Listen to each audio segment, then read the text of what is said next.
Via de regra, a maior parte das crianças apresentam ciúme do irmão mais novo.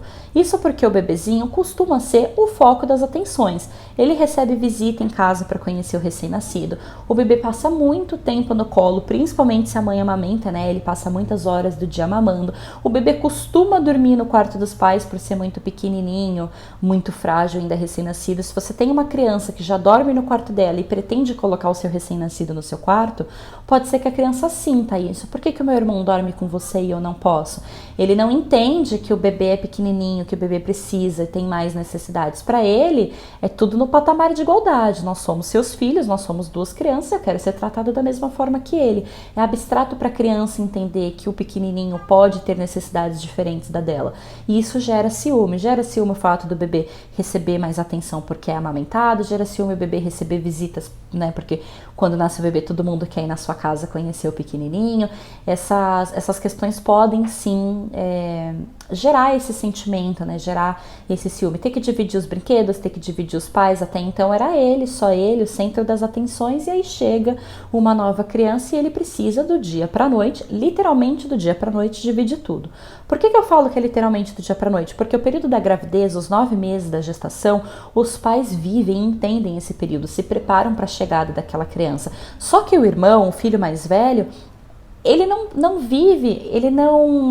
vive a mesma experiência que os pais, porque a noção dele de ter um recém-nascido, de ter um bebê em casa, é completamente diferente da noção de um adulto.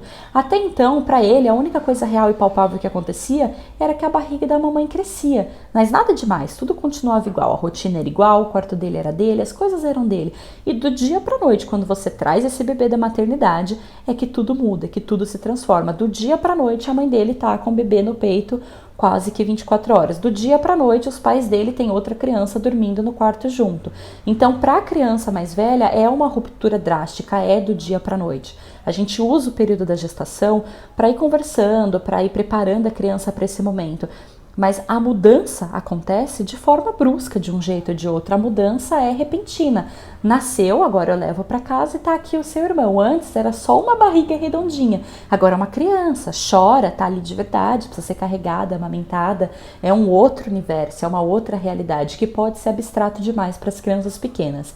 Eu tô falando isso especificamente para quem vai ter filhos com idade próximas, tá? Se você tem uma criança de 10, 12 anos, ela já entende que dentro da barriga tem um bebê de verdade e já tem uma maior noção do que é ter um bebê em casa. Ela entende essa questão temporal, né? Essa ruptura temporal que o bebê vai sair da barriga, vai para casa e a dinâmica vai mudar. Mas se o seu filho tem 2, 3 anos, se a idade entre eles é menor, isso é muito abstrato para a criança. A chegada de um outro ser é muito abstrato para a criança, principalmente porque até então o irmãozinho e irmãzinha era somente a barriga da mamãe crescendo.